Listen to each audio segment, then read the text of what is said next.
Bagaimana perasaan Anda jika di sebelah Anda ada yang batuk seperti itu?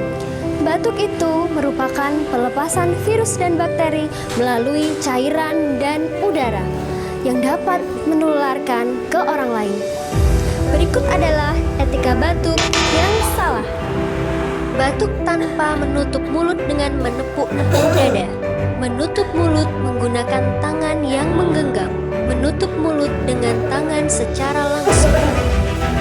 Berikut adalah etika batuk yang benar. Ambil tisu atau sapu tangan yang ada di sekitar Anda.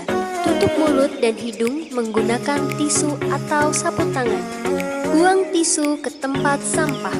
Cuci tangan Anda menggunakan air mengalir atau hand sanitizer. Tutuplah mulut dan hidung menggunakan lengan atas bagian dalam. Pakailah masker jika Anda merasa batuk atau flu.